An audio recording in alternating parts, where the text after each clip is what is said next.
Welcome, everyone. We are here for one more webinar organized by the Wellbeing Project.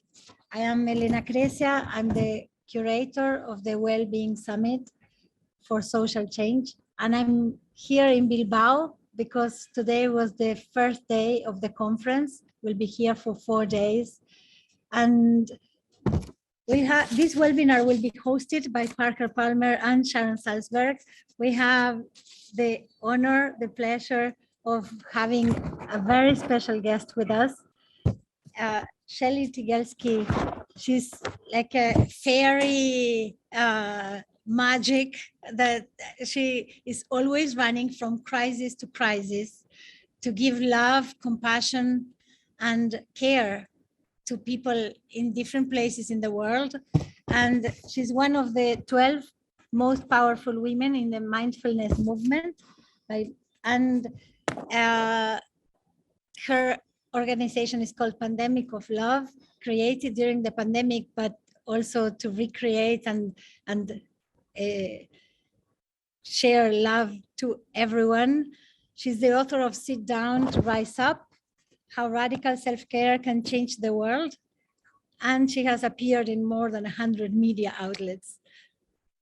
Welcome, Shelly, to this conversation, and I'm sure that we'll have like a fabulous afternoon together.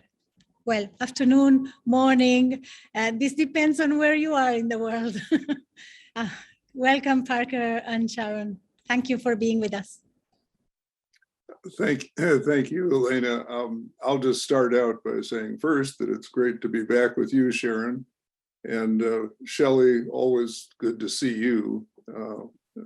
Now that we've had a chance to meet and I've learned so much from you. So I guess what's on my heart most at the moment is the fact that as an American citizen, I'm in deep grief and deep shock as we try to take in the horrific realities of a mass shooting of school children in Texas and other mass shootings around our country, which is so riddled with guns. And as a world citizen, the long grief of what's happening in Ukraine weighs heavily on me. And so for those reasons, I'm particularly eager to learn and share today with Sharon and Shelly. So Sharon, can I invite you, as you always so wonderfully do, to bring us into this with a time of reflection and meditation? I would love to, thank you. And it is, of course, a great delight to be with you as well. And Shelly, who I actually saw in 3 dimensions not too long ago, unzoomed. It was very exciting. Okay, I love the idea of just coming together in quiet and gathering ourselves, gathering our energy and being that much more present. So we can do it in simple ways. Just if you want to sit comfortably, you can close your eyes or not. Just be at ease. And then we'll just see if we can refine our attention somewhat. Like even if your eyes are closed, you can notice what you are seeing, maybe little patterns of light or little changes. Just to notice what you are seeing.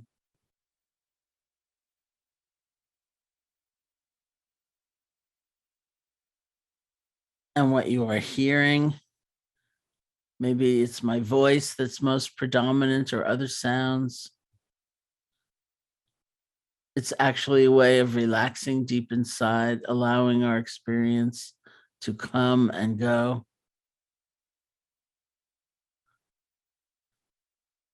Unless you are responsible for responding to the sound, you can just let it wash through you.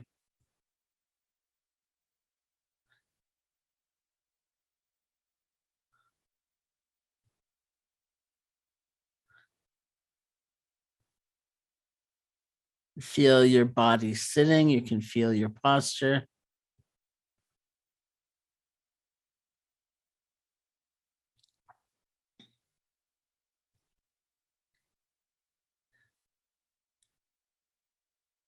And then your breath, which is really the gift of life, of course.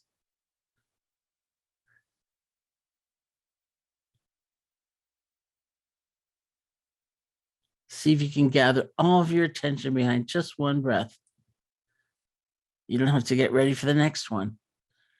It's just this one right here. And simply feel it.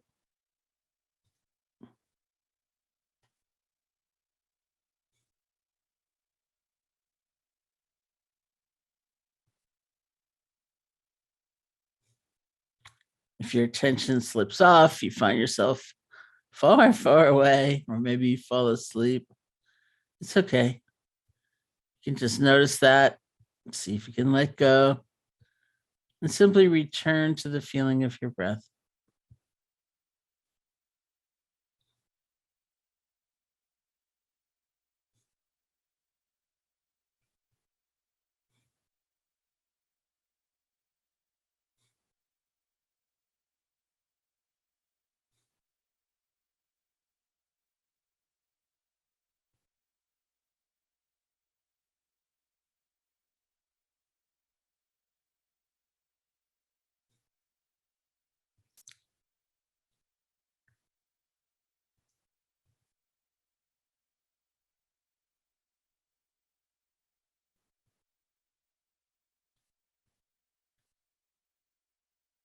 And when you feel ready, you can open your eyes or lift your gaze. We'll end the meditation. Now just pose a question. Do you feel any different than you felt before? Even if it was like a little rough or ragged, it's interesting. Just like, whoa, right, here we are. It's different.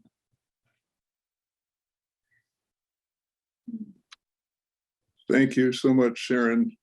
I always am amazed at how you take us to the secrets hidden in plain sight, and they become new knowledge for me every time. Thank you. Shelly, it's so good to have you with us. I want to say first that as one who's been very powerfully illumined, informed by the book you published last year, Sit Down to Rise Up, How Radical Self-Care Can Change the World.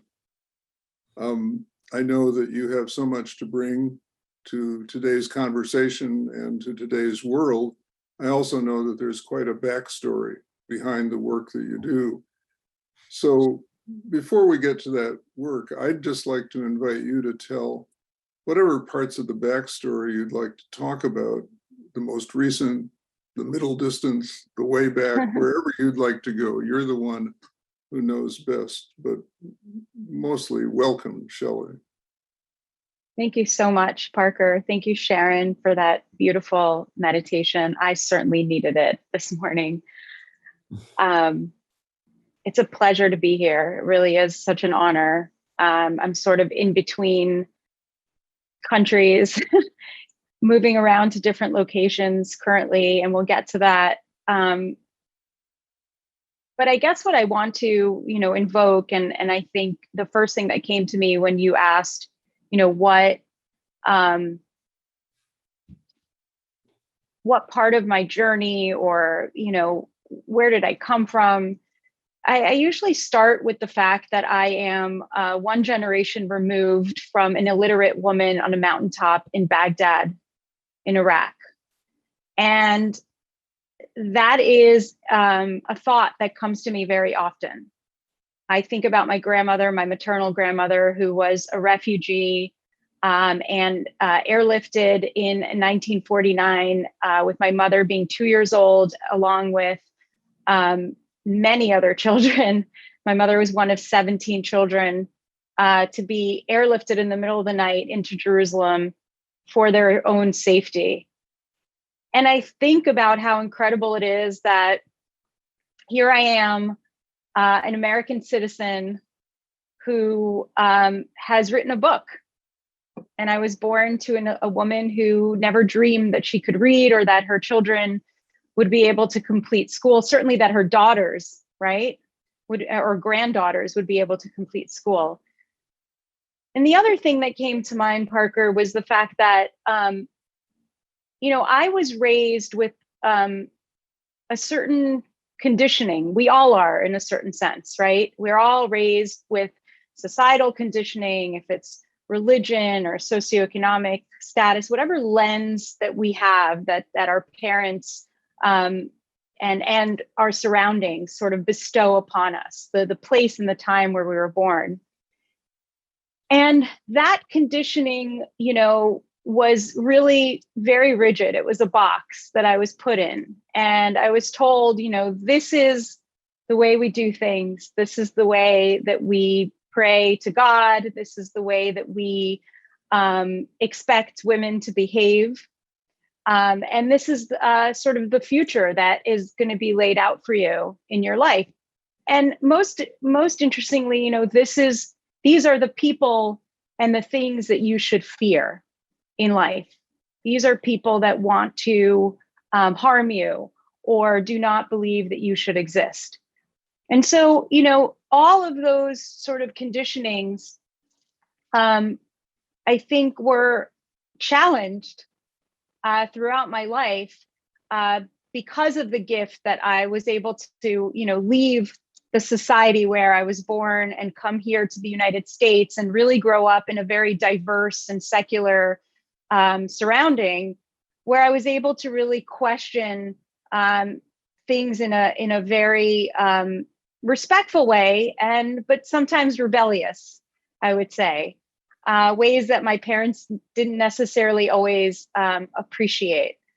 And what I learned, Parker, which really informs a lot of the work that I do, and will continue to inform a lot of the work that I do going forward, is the fact that when we give ourselves the opportunity to be in proximity with each other, that we can really start to remove those lenses and undo a lot of that conditioning that we may not even be aware of, that may be subconscious.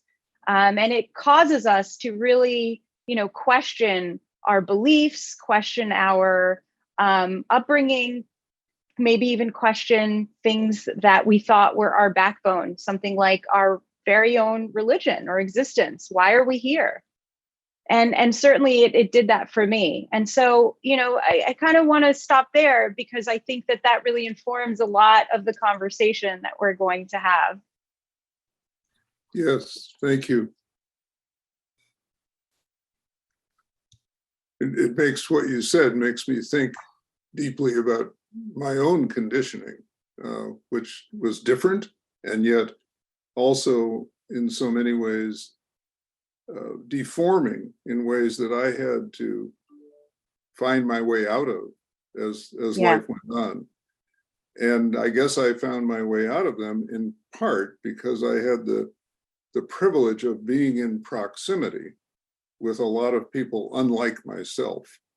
So those two notions are really ringing bells with me right now. Thank you very much. Well, part of what I've always found remarkable about you, of course, is that sense of agency, not to mention the energy to actually get something done.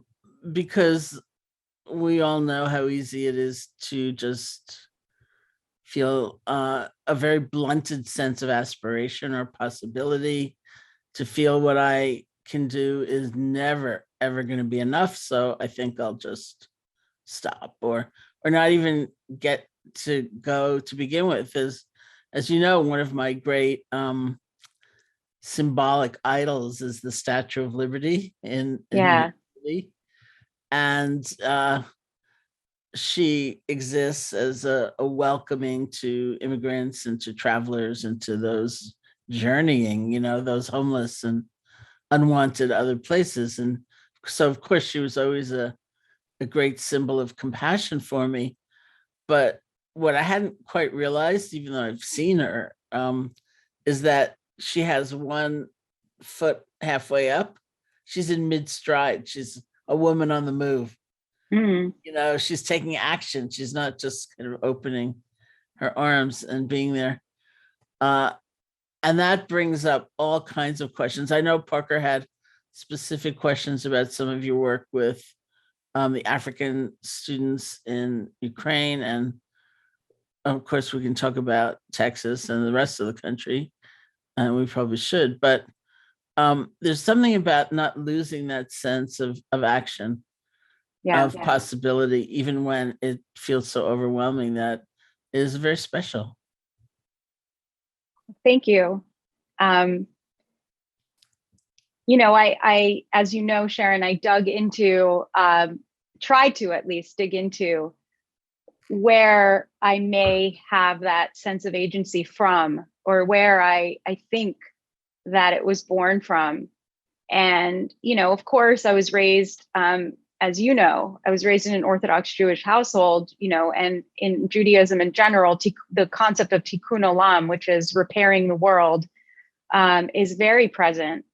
And this kind of moral responsibility, this inherent responsibility to always, you know, help people that are at the very least in your community. And there's a really beautiful quote from the Talmud, which actually I recently saw when I was in Warsaw at the Oskar Schindler Museum.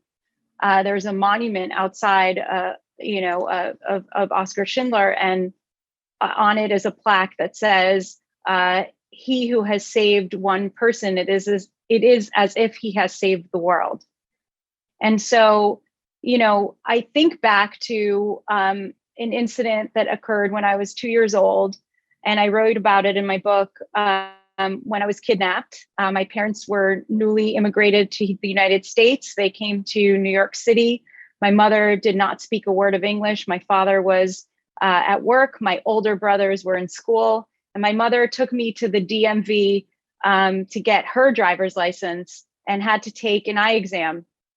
And I was I know it's hard to believe, but I was a very gregarious and outgoing child. And I was just fascinated with all people and making friends. And I loved, you know, interacting with anybody. There definitely was no kind of stranger danger that I felt or knew about. And I was carried off while my mom was getting her eye exam from the Brooklyn DMV. And there was a woman who saw me sitting in the waiting room earlier, that saw me being carried out by somebody that was not my mother. And in that moment, she made a choice. And she could have made many choices, right? One of those active choices she could have made was to do nothing. And many times people think that doing nothing is not a choice, but it is very much an active choice to do nothing and to sit idle. But instead, she chose to walk out behind this woman and follow her many city blocks to see where she was walking in with me, and then to run back to the DMV, where at that point all hell had broken loose, to inform everybody what she had seen, and to, you know, take the police at that point who were there into that complex where I was carried into to find me. And eventually I was found. It was a really, you know, just an incredible story, which, to be honest with you, I don't remember any of it. It's all secondhand information. Like I said, I was 2 years old, but, you know, it was so interesting because throughout my life, that story was retold again and again. And it was always told in a way where my parents would be like at the dinner table with friends. And then, you know, the friends would ask them, you know, so when did you guys move here, or why, or, you know, and my parents would just kind of casually slip in, oh, we came to New York and then Shelly was kidnapped. And, you know, that would start this conversation like, wait, what does that mean? And of course, people would immediately have so much empathy for my mother, especially people who were parents, and say, you know, oh my God, that is my worst nightmare. I can't even imagine something like that happening. People had a lot of empathy for me, even though I didn't remember anything, and actually have done extensive trauma therapy. And really, I don't remember anything. And I don't think it was a traumatic event for me because I had no idea what was going on. But very rarely did people ever, like, you know, champion this woman, this good Samaritan, this stranger. And it wasn't until really much later in my life that I started to think about this woman and think about, my God, would I have made the same decision that this woman made? Maybe I would have done the safer thing, right? Maybe I would have gone to find the mother And, who knows by then where I would have been, but maybe I would have gone to find the mother and alert her to what had happened. And I started to really dig into what it means to have agency. And, the best definition that I could come up with is that, agency is how people recognize that their choices are born from, free will, and how those choices affect other people. So basically, we have the ability to be reflective or have awareness and be introspective about our actions.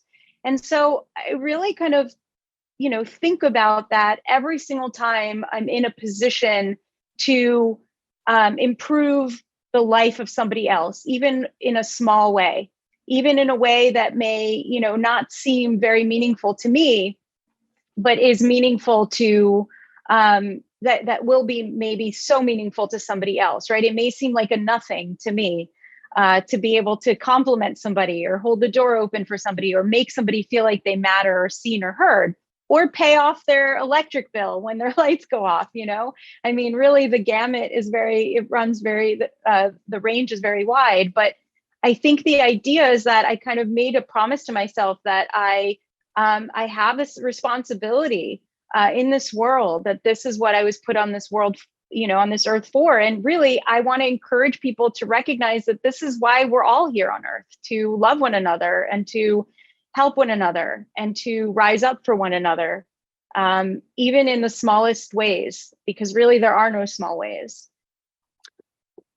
Right. And I mean, such a powerful story, and implicit in the story, to say the obvious, but I think these days the secrets hidden in plain sight need to be said out loud so we can all have access to them and talk about them.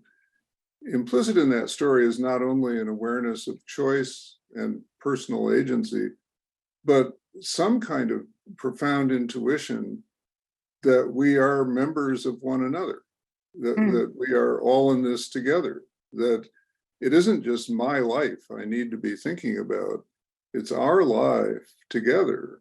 And that includes a little kid at the DMV in New York, whose fate is somehow inextricably bound with mine. And when I look at my own country these days, that sort of underlying conviction seems to be waning.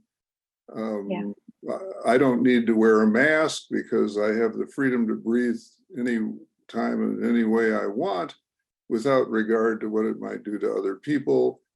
I don't need to worry about the carnage caused by guns because I love guns. I want to have as many as I can get, and I don't want anybody telling me otherwise. So there's a whole theme, I think to be explored there, that you may want to pick up later. I just wanted to name it for the moment. But yeah. A question that comes to me, Shelly, knowing the richness of your backstory, is at what point in your life did you, and it was obviously a life where you were exploring agency and activism and so forth, but at what point did you start to make a more inward turn toward self-care, toward questions of personal resilience and well-being, all of the things that you now take powerful leadership in vis-a-vis other folks, but maybe at one time in your life weren't sort of baked in to who you were or what you were doing. What was that turning like, and what helped you make it? Well, it's interesting. So I'd say that it was like a two-step process, sort of like a layup. And I think, to use a basketball term, and Sharon actually was the person who was actually my teammate in helping me with that layup. So I figured. Yeah. So I was a graduate student in New York City at Columbia University, and I really had just come off of an internship at the World Health Organization in Geneva, where I met people from countries and religions I had never heard of. Like, this is how insular my life was, right? And I met a Japanese couple, Zen Buddhists, who would meditate every morning when I would wake up every morning to daven, right? To pray. And the prayer that I would be engaging in was very rote and very, prescriptive. And the contemplative practice was like, here's the book that you read. These are the things you say. And in Hebrew, there's a phrase or a word that is kavana, which means if you have meaning, like how much meaning do you have, or do you just subscribe to what it is that you're saying? And the reality is that I, in my own assessment, had very little when I was praying. There was very little spiritual connection. I just kind of like felt that it was a to-do list for me, that I had to just go check. Okay, I did my 3 prayers today. I said this, I did that, and I'm good to go, right? Like I'm good with God. And it wasn't until I, met this Japanese couple and I started realizing that, when they were getting up for meditation, as I was still praying from my prayer book, that they looked like they had been transformed. Like they literally looked like, completely different to me. There was a different quality or material quality to them physically that I could even sense being around them. And so I started to engage them in conversation and learn more about meditation, which, to be honest with you, again, I had never met a Buddhist in my life until that point. I really had a lot of stigmas that were attached to what Buddhism is and what meditation was and who could even practice it. Like I thought, that it would be sacrilegious for me to meditate. And I didn't really kind of correlate the fact that the sages, great Jewish sages, the Kabbalists, were in fact great meditators. I just didn't connect the dots at all between contemplative practice and that meditation is really, a form of prayer. And so I came back and I was determined to learn more. And that journey led me to a class with Dr. Thurman, which eventually led me to Tibet House, which led me to Sharon. And Sharon really planted seeds with me because first and foremost, it was my introduction to practicing metta or loving kindness meditation, which I would say is absolutely and single-handedly, and I have so many examples I can give you, but cracked my heart open. It really widened my ability to have and to hold compassion for people, for all sentient beings. It led me to even eventually becoming a vegan because of that, intense amount of compassion that I have for sentient beings. And what I will also tell you is that Sharon really single-handedly gave me permission to hold multiple truths in duality, which was also a concept that I was very unfamiliar with, living in a very, black and white, this is the way we do things. It's either this or this, mentality, this conditioning.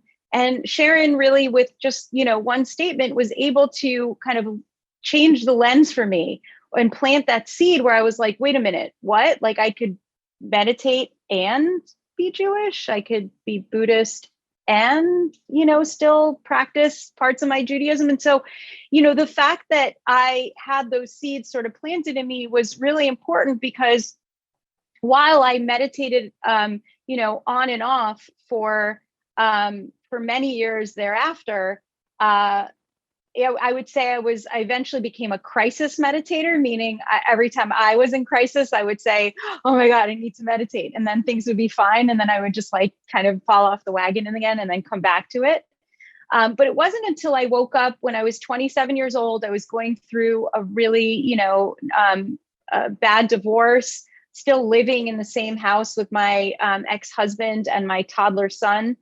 And I was in a really bad place. I wasn't taking care of myself at all. I had sort of disconnected myself from friends. I had fallen into, I would say somewhat of a depression. And I physically was not taking care of myself either. And I woke up one morning and I could not see. I was blind. And eventually,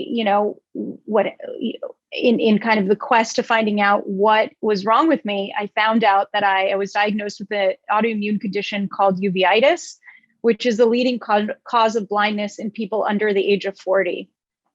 And I was told that I would be blind by the time I was 40 by one of my ophthalmologists, which at that point, you know, when you get a diagnosis like that, it sort of takes the hourglass with the sand in it and flips it over. And somebody says, okay, you've got 13, the best you've got is 13 years. So make the most of it, right? See what you can see, put yourself in the line of beauty as often as possible. Get that bucket list out, if you will. And it actually wound up being the biggest gift of my life, because first and foremost, it returned me to the cushion, and it made meditation a just non-negotiable for me. Like, I won't leave the house without brushing my teeth. I will not leave the house without meditating. It's just, you know, this is part of my morning routine. This is what I do every single day, even if it's just for 10 minutes, or if it's for 15 or 20, or if I have more time, great. But it's something that is a non-negotiable for me. So that's first and foremost. The second thing that it did for me was it made me realize that, you know, that I really do need to be more appreciative of the things that I think we take for granted every single day. I look at things like, you know, and it annoys people to no end, by the way, because like the other day I was looking at my husband's like laugh lines. He's got creases here, you know, and I was kind of studying them and touching them. And he's like, what are you doing? And I said, oh, your laugh lines, they're so cute. They're so beautiful. And he's like, no, they're hideous. Stop looking at me. Stop, you know?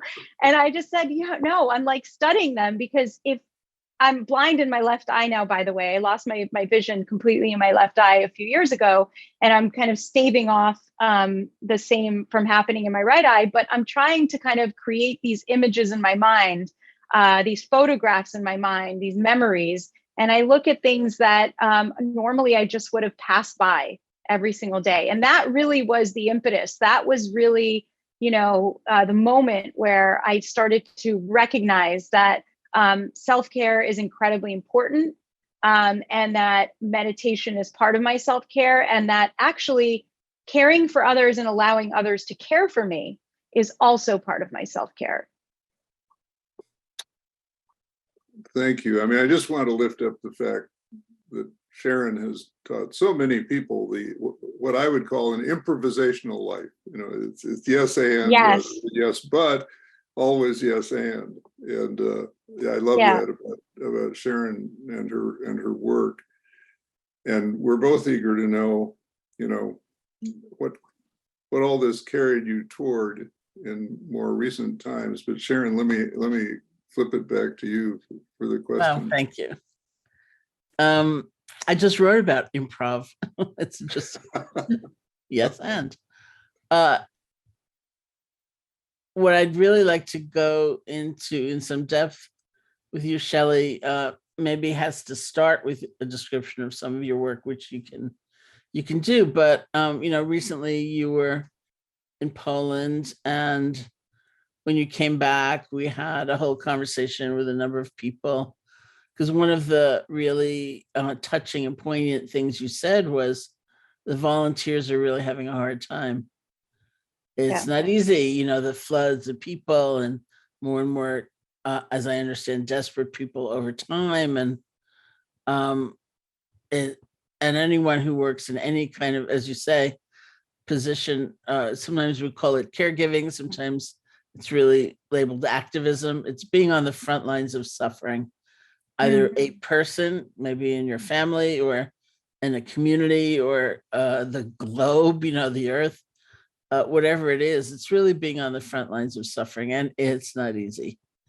Right. Which is sort of an intriguing facet of what Parker was getting at. It's sort of the inner resources you have built, and the way, I mean, that's what your book is about, right? And so being able to join inner resources with that outer work. And also speaking about holding seeming opposites, you know, the grief, as Parker had said earlier, and the sense of gratitude or joy we also need in order to keep going, and holding all of that. at the same time. And you know, not that many people in a situation of such massive suffering, you know, will focus on the caregiver because you're busy trying to house somebody anew, or, you know, there's a lot to do on every level. And it's just a special kind of work. But maybe start with a little bit about Pandemic of Love and your Ukraine work. And well, Pandemic of Love you know, started as a way of me tending to the area of the garden that I could reach, which was my own meditation community in South Florida. At the time I was living in South Florida, I had a fairly large meditation community that had been meeting for about almost 5 years at that point, on Sunday mornings to meditate together. And we had been engaging in various forms of mutual aid for quite a while, at different times, right? And so what, you know, very briefly, what is mutual aid? Mutual aid is just a form of exchange that is direct, that provides a person in need with something that they need, and somebody that has you know, creating a formalized hub where people can actually know what people need and know what they have that they can supply that person with. And so basically, you know, it really removes the need for having any type of formalized nonprofit organization or getting too messy, but rather it's really this notion that existed for thousands of years, right? Within church groups, synagogue groups, within communities where people, you know, would just know that, you know, this person is sick, and so they just showed up at their house with chicken soup, or a person had a parent who passed away, and so this person, you know, the community would really gather around and help the other single parent to raise the children. And there was this kind of responsibility to have a safety net and to weave this community of care, if you will, where we all know each other and care about each other and are responsible for one another. And so as a meditation community, we had been doing that for, you know, the greater part of 4 years. Every time there was a hurricane, in preparation for it, or after a storm when people didn't have power for a few weeks, or no access to gasoline, or whatever crisis was taking place at the time, we would do it during, you know, the beginning of the school year, to make sure that everybody's children had the school supplies that they needed. And we would do it at times like the holiday season, when we knew that, you know, there were a lot of families that would go without. And so it was this, you know, creation of this beautiful redistribution of wealth. And I'll define wealth very loosely, wealth being not just money, but actually a lot of people suffer from various forms of poverty, like time poverty, for example. And so if you're a single mom, but you're not necessarily financially strapped per se, you may really be strapped for time. And so I could speak for myself, you know, I had a community of people as I was raising my son really help me make sure that I had time to go to my doctor's appointments and go work out, and would come to my house once a week with a meal so that I didn't have to worry about spending time, you know, cooking. And so that's the concept of mutual aid. And so when the pandemic started, the COVID-19 pandemic started in March of 2020, and as it was apparent that we were going to be sheltering in home and that things would be shutting down, I immediately felt like this great, you know, pain and angst and compassion for the people in my community that I knew were already struggling to make ends meet, even prior to this, that barely were making it, you know, to the end of the week, being able to pay their bills. And suddenly they were being told, okay, you know, go fill up your fridge for a couple of weeks. We're going to be sheltering in home. And the reality is that if you could barely afford, you know, your groceries, or you're waiting for that paycheck, you know, on Friday, and that paycheck doesn't come, you're not able to actually feed your children, or keep the lights on, or make sure that your children have Wi-Fi so that they could still attend school. So Pandemic of Love was an effort to essentially expand beyond our just meditation community, but really our community at large, and introduce people who have a need with people who could fulfill that need, people who don't have enough with people who had enough.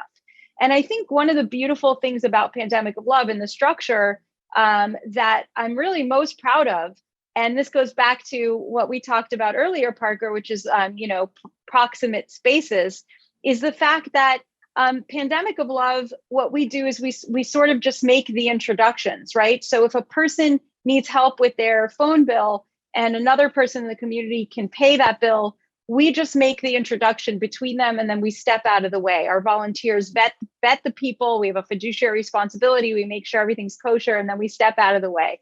And what happens is that they have to have a conversation, a human connection, in order for them to be able to transact. And that creates proximity, because we don't think about, who are we matching? Are we matching people that are of the same race or the same political party or the same gender or the same? No, we match people just randomly. And what happens is that it's really a gift for both sides of the equation. Oftentimes these individuals, and so many stories have come out from these connections of people who have become friends, people that I know are still even transacting today, over 2 years later, are still assisting each other and helping each other and lifting each other. And it's this beautiful symbiotic, ecosystem. And what's happened is that Pandemic of Love, has sort of morphed, because people always used to ask me, like, well, what happens when the pandemic ends? What will you do with this organization? And, I thought about it for a very long time, but it grew to be like this natural evolution where we now have over 2.3 million donors that are in our ecosystem across, almost 300 communities around the world. And so we have this incredible power to crowdfund and to source, to really get together and to assist other causes and other even nonprofits during times of need. So we've partnered with organizations like the Red Cross after a hurricane that happened during the pandemic. We've partnered with communities affected by wildfires. We've partnered with United Farm Workers Foundation to help migrant farm workers here in the United States when the food bank was not providing them with things like PPE and diapers and formula and cleaning supplies. And we've partnered most recently in the Ukraine for Ukrainian relief with an organization that I've personally worked with since 2008 and the hurricane and the earthquake in Haiti, an organization called Global Empowerment Mission.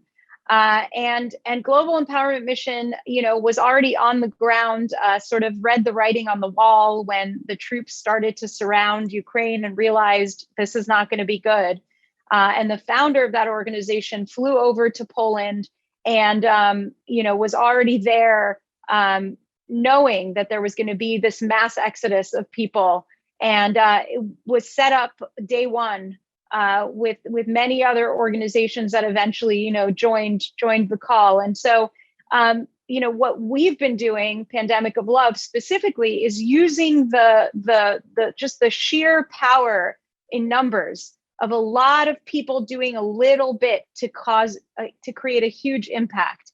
So one of the ways we've been doing that is we've been partnering with Amazon in Europe, and we've created this massive Amazon wish list of items that we know are needed because we get intelligence from the field, so to speak, from Ukraine of like, these are the supplies, these are the things that we need the most.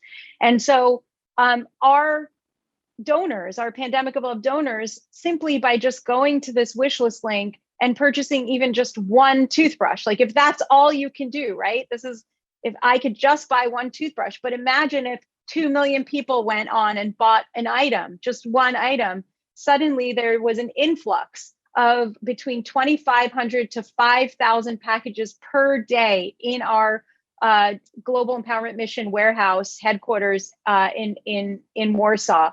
And within 48 hours, those items were being shuttled into the Ukraine. So that's just one example. Another really great example of something that our team has been able to do is, again, crowdfund and source the funds required to help with the extraction of the African students who were also refugees fleeing Ukraine, but unfortunately were marginalized and were treated, without compassion in many cases, without the respect.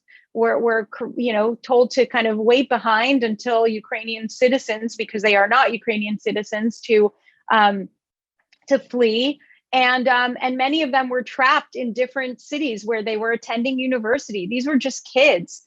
And so our funds that we were able to crowdsource went to pay for the extraction of these individuals. And then when we got them across the border to various countries, we would provide them with either a plane ticket if they wanted to go back home, or an Airbnb to stay in. In many cases, we provided several of these students with jobs. Several of them are working and earning money in our warehouse. And with many of these students now, we've been able to successfully get them matriculated into universities from everywhere from Canada to Australia and to, in other places around the world. And so the idea here is that, we are able to come together. We always, a lot of, I think what Pandemic of Love has done is show people proof that there is no such thing as a small act of kindness. That if all of us commit every single day to that one tangible small act of kindness, that we could collectively really create these giant ripples in the world. These ripples of love and create change. That's another beautiful, powerful story. As Sharon knows, when I saw the first film footage of African students being turned away at the border, my heart was broken, and I asked Sharon, I was on with Sharon at that time, is anybody working on this? And she said, Shelly. So this has been her answer to many of my heartbroken questions. It's my stock answer, Shelly. Try Shelly. Shelly. So I want to thank you for that. And I also want to just underscore for a moment before I go to the next question, Shelly, I want to underscore the fact that, as you said, anything we can do, no matter how small, on whatever scale, if we have the bandwidth to do it, if we have, in a way, the privilege to do it, and if we have the consciousness that leads us to doing it, it is such a form of self-care as well as care for others. So that there's a huge difference between the people who in March of 2020 just locked their doors and have stayed inside for the next 2.5 years, and those who said, we're all in this together. What might I do in the smallest way to help the elderly woman in the apartment next door? Those people are living a qualitatively different kind of life. Back in the olden days, when we traveled by horse and buggy, when I was a community organizer in Washington, D.C., we had this rapidly changing neighborhood, which was threatened with redlining, blockbusting, and all the evils that flow from that. So all of these people were coming into proximity with each other, the company of strangers, but they weren't taking advantage of that proximity to learn the fundamental human things. So my colleagues and I created what we called a neighborhood resource catalog. This was days before social media. And people on a 3-month basis with an expiration date, so nobody was stuck with this forever, would write in about a need, and other people would write in about a resource, including a lot of services. I love to take care of animals. So if you're going on vacation and you've got a cat that needs looking after, please talk to me about it. I love to, there was this one guy, I'll never forget him. His favorite thing to do in the world was wallpaper rooms. I still think there's something wrong with him, but he was a wallpaper hobbyist, and there were people who needed wallpapering done and just hated the idea. And so he came and did that on weekends. So, back in the paper and pen days, where you'd staple together a newsletter, this kind of thing was redemptive for everybody. What I'd love to ask you about, knowing that you recently returned, or you're on your way home right now from Uvalde, the site of this horrific mass shooting of, I believe it was 19 fourth graders and 2 teachers, that so many of us remain in deep grief about. You've just come back from there, having spent several days, I presume, and I want to know how you, with all of your sensibilities and experiences and your skill set, how you enter and hold a situation like that in a way that, I know also draws on all of the practices that you began learning with your Japanese friends and with Sharon and other colleagues along the way. Maybe just tell us what that most recent experience has been like. Well, first of all, I'm wearing my Uvalde shirt as a representation, in memory of that community, memory of Buffalo, which took place just, a short time, a few days before. And, Parker, I'm no stranger, unfortunately, to the aftermath of mass shootings, of gun violence. I as I said, I was a resident of South Florida, Broward County, where the Parkland shooting happened at Marjorie Stoneman Douglas High School on February 14th of 2018. And many of my community members were affected, many of them at the epicenter, people whose children were murdered, people who had their classrooms shot into and witnessed their own students being murdered. And so, what I learned from that experience of being in proximity to a community that is suffering so greatly is that, after the, let's call it 15 minutes, right? Because that's the terminology used here in the United States, right? The 15 minutes of fame, or after that 15 minutes is up and sort of the media circus leaves, and all the people who flooded to help leave, you're sort of faced with picking up the pieces yourself, and you're sitting with your own suffering as a community. And it was shocking to me to see how many people, some with the best of intentions, some with not so great intentions, came in, so quickly to assist this community. And then 6 months later, which is when Sharon showed up, they were gone. These people were like nowhere to be found, nowhere to be seen.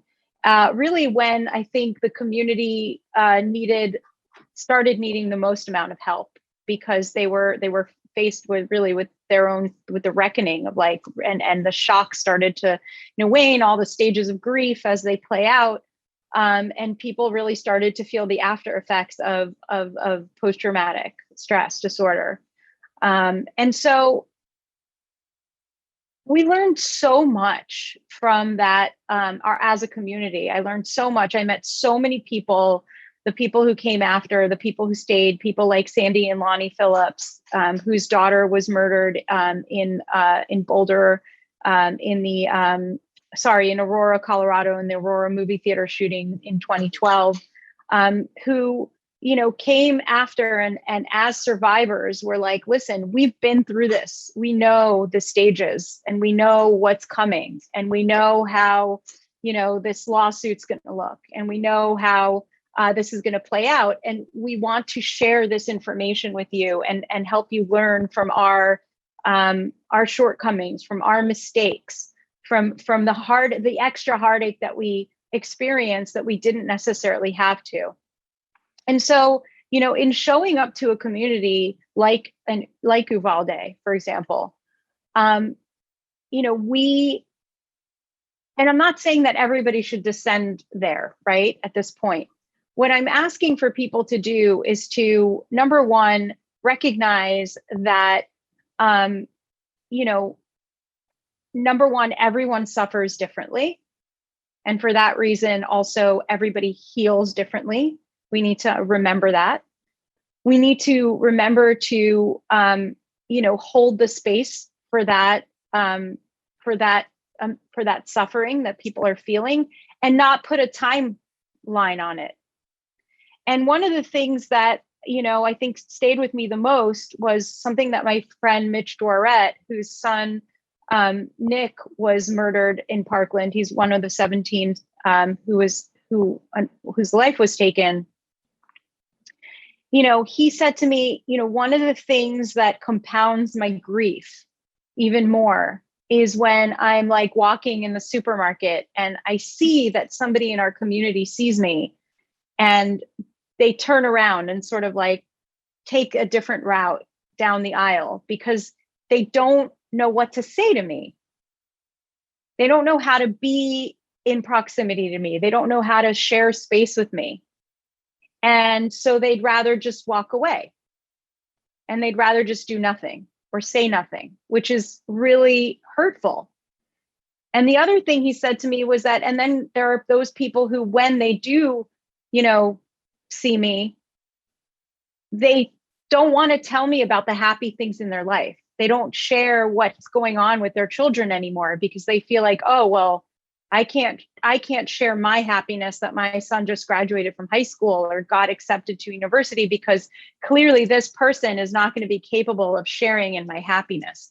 And so he feels like, you know, there's the death and the loss of his son, but there's this loss of the ability to like even have sympathetic joy anymore for anybody, or, you know, people sort of, we project our own fears and our own, again, we have this conditioning in these lenses. And so we peer through those lenses. And I ask people to really challenge yourself because, you know, when people are suffering, whether it's people in a community that was just affected by a mass shooting or people in a refugee camp, they don't want somebody coming to them who is, you know, and I'm talking about even like months later, who is completely just downtrodden on life and like super depressed and like, you know, not able to provide them with like sort of this positive energy, or even a hope that there could still be joy available to them, that healing is possible. And so that's really the biggest gift I think that we can give. And that's really what Sharon was able to do for our community in Parkland, you know, 6 months after the shooting, when she held a half-day retreat, was she was able to, you know, sort of give people that permission, that space, even if it was just nanoseconds to begin with, that gave them the hope to be able to see the light and to recognize that they can heal.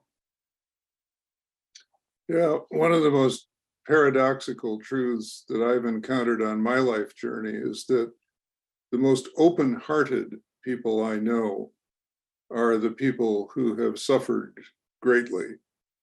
I love the image of the broken open heart, and their capacity for compassion is not in spite of their suffering, it's because of their suffering. And as you rightly said, different people have different ways of doing all of this, and we have to honor all of them. But every person of that sort that I've known has had some alchemical process that has allowed them to hold that broken heart in an expansive way after a while, you know. So thank you. Yeah. One of the things, Sharon, that you mentioned, which I do want to make people aware of, is that, you know, there are many efforts that are taking place on the ground, both in places like, you know, Western Ukraine right now, in shelters and places where there are critical masses of refugees, in places like Moldova and Poland, and places like Buffalo and Uvalde, where we are focusing very rapidly on lessons learned and on offering different mental health assistance and modalities. So in places like Uvalde, we're working on really creating a mental health hub that could hopefully eventually long-term become a permanent resilience center for the community, a resiliency center. And right now, what people need is they need to learn techniques to regulate their nervous system. And they need, to be in community and in space with each other. But in the most extreme cases, people what we found is people who rapidly get into programs or types of therapy like EMDR, for example, that their likelihood of sort of,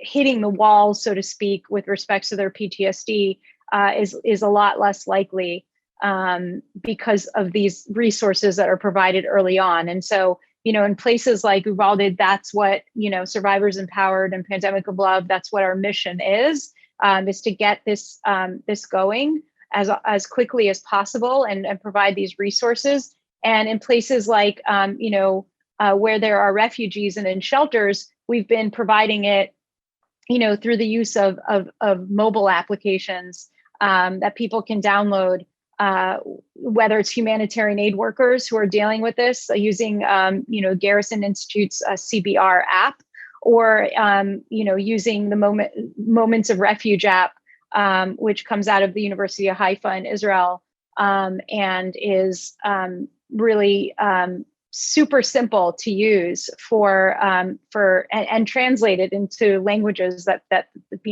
people who are consuming it understand. So there are many different incredible resources that are being poured into these communities that we hope will, and are being studied, I will say, as this is being rolled out, and that we hope are going to have long-term effects that are impactful and positive. May I just chime in so very fast? I only want to invite the people in the audience, people who are watching our conversation, if they want to drop their questions in the chat, in the app, we will be selecting some of those, and we will come maybe in 15 minutes or so, or maybe 10 to 12 minutes with 2 or 3 questions for Shelly. Okay, thank you so much. And you can keep going, and then in 10 or 12 minutes, we'll come with the few. Excellent, Great. Thank you. I wanted to say, just for anyone who's not familiar, when you said CBR program, the Garrison Institute is in Garrison, New York, and it has a program called Contemplative-Based Resilience, which part of what they did was create an app of meditation instruction and mindful movement, and that's being translated into different languages. So yeah. Well, I mean, it's just amazing, and at the same time, that potential for vicarious trauma and feeling overwhelmed and feeling burnt out is enormous. And I remember doing some work with international humanitarian aid workers for the Garrison Institute. And one of the things they said that I found kind of startling was that when somebody is approaching burnout, let's say they're working in a refugee camp or something like that, when someone is approaching burnout, they stop following safety precautions. That's the first thing that happens. So if you're told, like, don't walk over there, they walk over there, and I found that really, really fascinating. But the other thing that came to my mind listening to you was a conversation I had years ago with Bell Hooks, who's an American author and activist. And she was telling me she didn't like the term social action because she was afraid it might imply only protesting and marching and things like that. She said, what about art? Which is revolutionary. And the other night I led a sitting, we called it a vigil for the community around the Insight Meditation Society, reflecting on the shootings and the sorrow. And I started with a poem by Parker Palmer, interestingly enough, called Everything Falls Away, which I'm almost tempted to ask you to read it, but one of the things that Parker beautifully writes later in the poem, the beginning of the poem is all about everything falls away, the gains, the losses, the elements of life. And then he says, everything falls away except the thread you followed unknowing all along, the thread that strings together all you've been and done, the thread you didn't know you were tracking until toward the end. You see that the thread is what stays as everything else falls away. And it goes on. It's very, very beautiful. And it made me reflect both on art or poetry that's meant a lot to me, but also on what's that thread for me, and is it intact, and do I remember it? And it was an important reflection for me the other night. And so I would say, when I say that, when I read it, does something come to your mind? Like, oh yeah, that's my North Star. That's a good question. I think the theme for me in my life, the North Star definitely is love.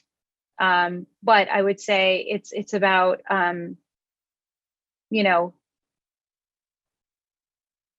showing up always, that coming from a place of love, right? That's the litmus test for everything I do. And you and I have talked about this before, how really, in my kind of meditative reflections, when I practice after, especially after a crisis or an event unfolds, I think about, I tend to myself first. I don't ever skip over the inner work, and I really identify my emotions. I feel into them. I nurture them. I do all the things that, that we're told that we're really, supposed to be doing, that are scientifically, proven to be helpful in that moment. But what I realize is that, I don't stop there. It's not just about nurturing, myself and tending to myself, but rather than sort of, and the moment where I feel sufficiently tended to, I can kind of start turning outward. And I can think about what can I tangibly do about what it is that I'm feeling. But most importantly, the litmus test is whatever answers come up for me, are they coming from a place of love? Is that thing coming from a place of love, right? And that reflection is incredibly important, because there are times when I'm really angry about what's happening in the world. And some of the thoughts that come into my head about the things I can do are not really useful or coming from a place of love. They're coming from a place of anger. And so I'm able to sort of, shift and scale back and say, well, wait a minute. Maybe sort of the reasoning behind this, is not grounded the way that it should be, and I sort of kind of go back and make sure that it always passes the litmus test. So that's the thread. The thread that I follow is I want to be able. So my friend Jen Pasaloff, who's a writer, wrote, "When I'm asked at the end of my life, what have you done? I want to be able to look back and say I've done love." And that's really it,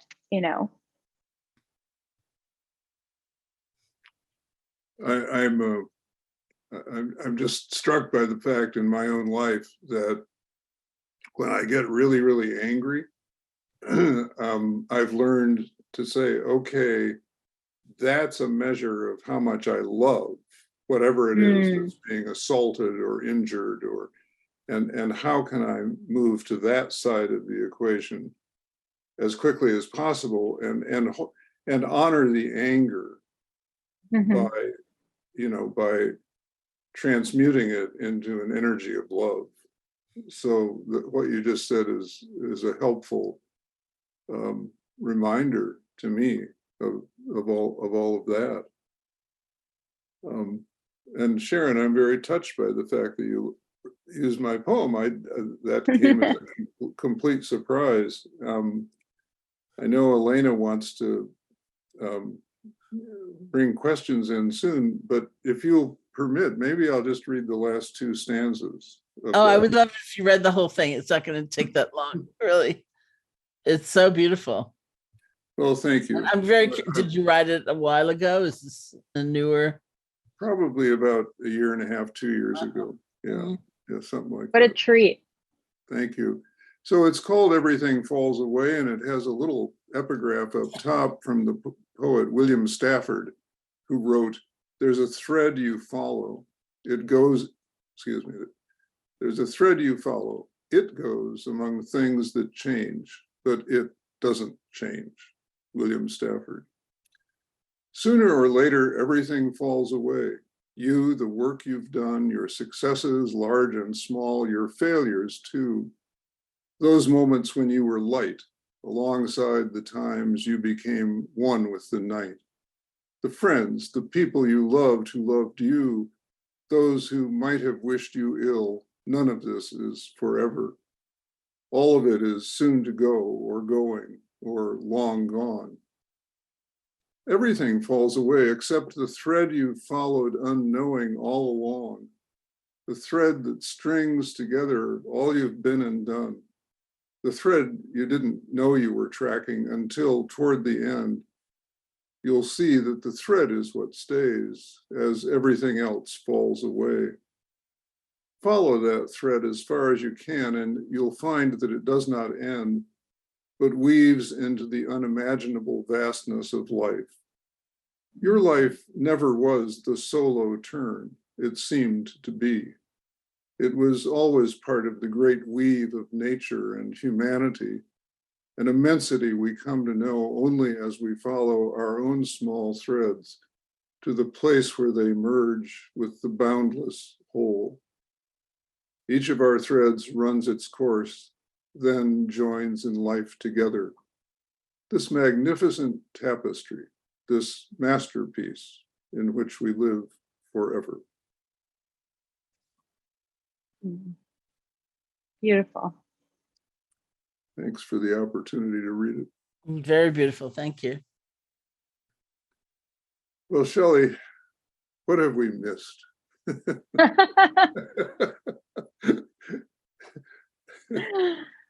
It's so good to be with you.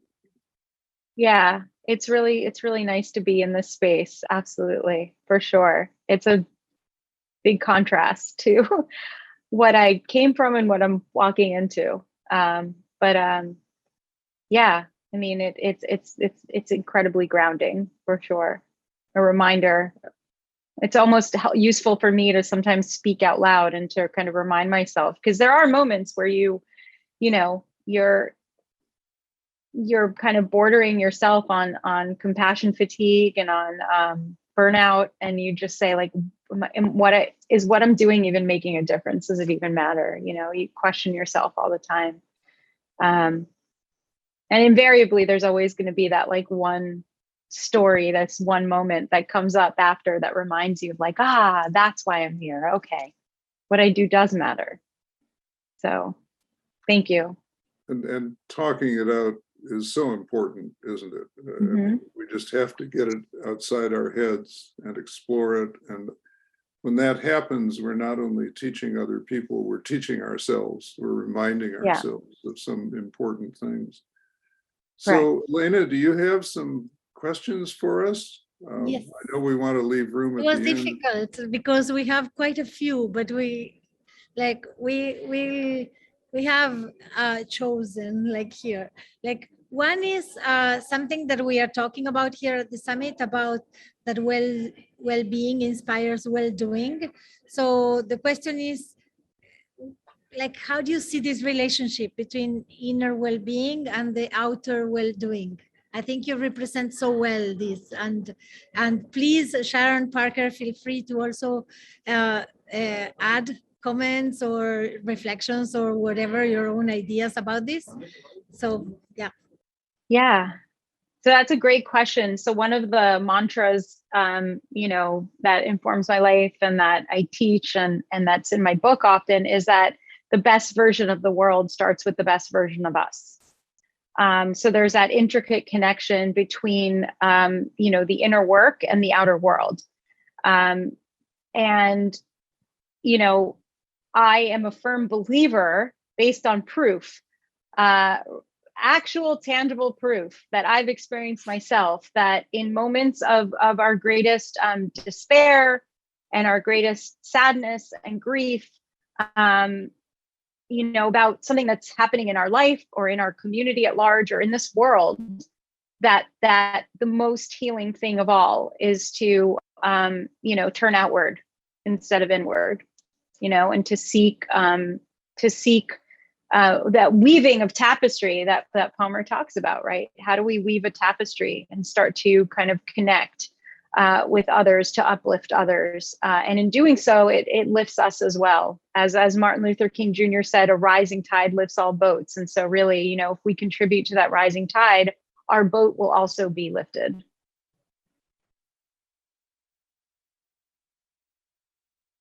You know, my only little addition to that is the experience sometimes, as someone once said, that we don't always think our way into a new way of acting, but we act our way into a new way of thinking.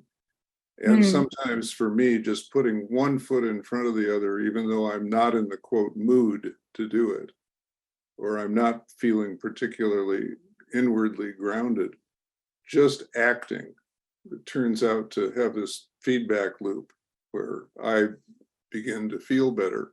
And sometimes it's just a simple act of, you know, getting away from my screen, getting away from my office and my books and my papers and walking in the woods and letting things come to me that are actionable, and then doing them. Yeah. If they involve somebody else. I think there are markers of, you know, when we need to connect, and we need to learn to read those markers in ourselves. Definitely. I think a lot of us get paralyzed, and you know, we kind of stick to the inner. We think, oh, I don't have, you know, and then becomes like a self-worth conversation of like, do I have what it takes to do this thing, and how can I even help, and am I going to make a difference, and I don't have the right certifications or qualities or, you know, enough money, or and I think you're absolutely right. I think, you know, let's take it just to basic physics, like it, right? Edison, Newton, an object in motion stays in motion. And so really that's just get in motion, get off your behind, as my mom says, get off your toches, and, you know, get into motion, because when you do that, you can actually really, you know, just stay in motion. So does your mother really say that? Yeah, she does. She says it all the time. It used to be about things like cleaning my room when I was younger, but now it's like she, you know, she'll just say like, you got to get off your tuchus and do something. Stop complaining. But now all you guys have made it respectable by saying get off your cushion and do something. Same thing, different words. Yeah. So Elena, have you got another question for us? Yes. So this one is also very much related to the summit, because here we have worked so that the content is interwoven with art a lot, and that we do believe that art is at the heart of well-being, and that art play an integral role in the development of a new language for inner well-being and social change. Actually, like my way of looking at it in a way is, if art is related to beauty, in terms of content, as a content curator, I think beauty is also related to diversity. So for me, there's beauty in diversity, and then in our content in the summit, we have diversity at the heart and also art at the heart. And then there's no well-being without diversity. There's no diverse well-being without art. So the question is, please tell us about an artist or a work of art that inspires you. And please, Sharon Parker, feel free to also share with us, because it's always great to discover new artists and new works of art or new points of view about them. Wow.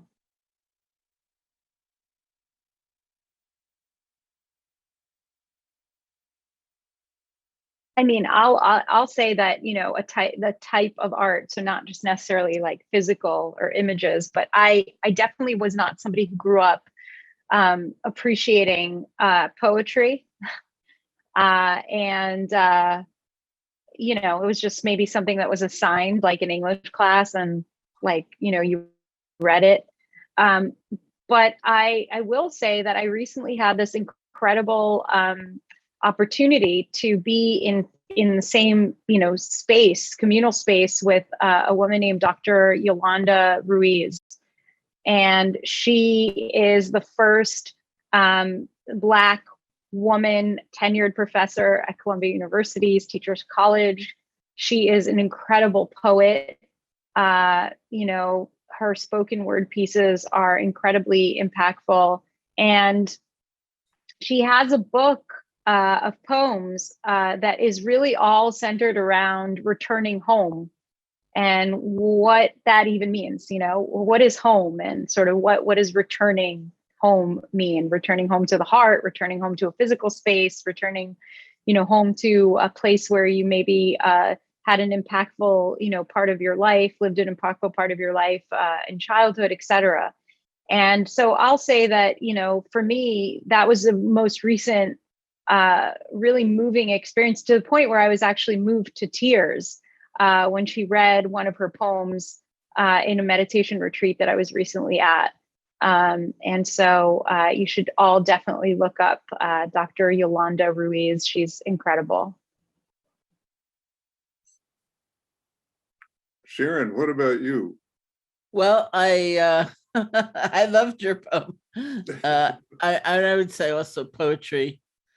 I'm in awe of poetry and what it can do. And I remember being in the Soviet Union, teaching when it was still the Soviet Union, and watching people go to poets' gravesides as one of the truly only sacred kind of elements of their life. And I thought, wow, the poets are like rock stars, you know. You don't necessarily see that, but I would say if there was a line of poetry, it would be from Kindness, from Naomi Shihab Nai's poem, where amongst other really beautiful lines and evocative lines, she says, to know kindness as the deepest thing inside, you must know sorrow as the other deepest thing. Because I think that lesson, and as you know, Shelly started, the holding of both as genuine and true, and not using one to cover over the other, has been just essential in my life, and it remains essential. And she said it in one sentence, you know, which was pretty great.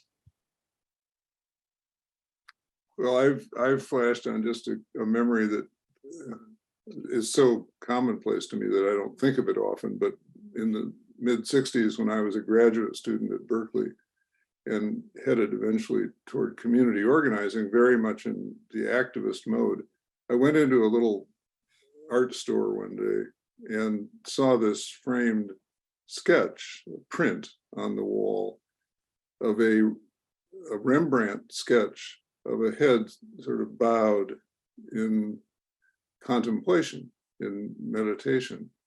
It's very simple. It's done in sort of sepia tones and with a perfectly highlighting frame.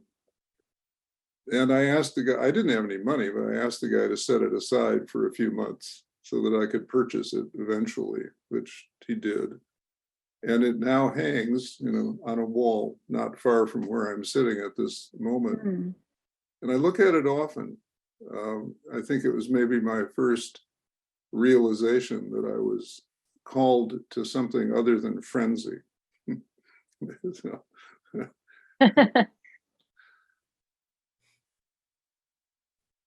Great. Thank you so much. I love getting tips on new artists to explore. And who knows, maybe we end up with a little list of different recommendations that we can explore after the summit. And actually, I love that Sharon and Shelly brought poems. Of course, Parker always brings poems, and so now recommended the print. What amazing is that? So you know that many years ago, 10 years ago, I enrolled in an online course, Coursera course from UPenn. It's called Modern and Contemporary American Poetry with Professor Al Filreis from UPenn. It is an amazing online course that makes you read one poem per week over 3 months and then reflect upon it and leave comments on other reflections. There's more than 40,000 people who do this course every year. And I've been enrolling ever since. Every single year I enroll in the same course. It's like I never think that I graduated completely from this course, because it's such a breeze, to have a poem to read every week for 3 months. Mm. And with this, I think we are coming close to our final thoughts by Sharon, and she generally closes with in a beautiful way. And I will also leave you three to close up and wrap up our conversation that is almost never ending. I know that we will meet again. Definitely. Shelly, Parker, is there anything you'd like to say in closing? And then I'll just guide a little bit of silence. I do want to just remind people that they can go to pandemicoflove.com if you're a person that has the capacity to assist somebody in your community with something. Just go online, you'll enter your country or your postal code or your zip code if you're in the United States. It'll drop you into the nearest community near you. And if you are a person in need, if you have any type of need at all, you can feel free to go on our website as well and fill out a form. It's fairly simple. So I just always want to remind people that that's still a resource that is very much available. And if you're interested in any of our efforts, whether it's for Ukraine relief, whether it's here in the United States at Uvalde or in other communities that we are actively still assisting, please just, you can feel free to send an email to pandemicoflove@gmail.com. Really simple, pandemicoflove@gmail.com. And we'll find or provide you with many, many different tangible ways that you can assist. And I just want to say thank you to Shelly again. It's been wonderful, wonderful conversation. Thank you to Sharon as always. And all good wishes to all the folks there at the mothership in Spain, engaged with the summit. Beautiful. Yes, thank you all. And why don't we just sit together in silence, feel everything happening in your body, all that energy, all that movement. Feel the feelings, the wishes, the regrets, whatever. Just allow it to move through you as we sit here together.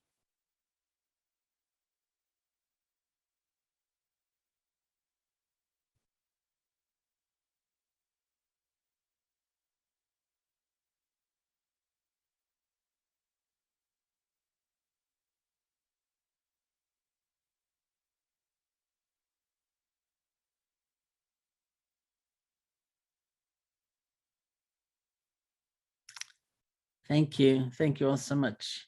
Be well.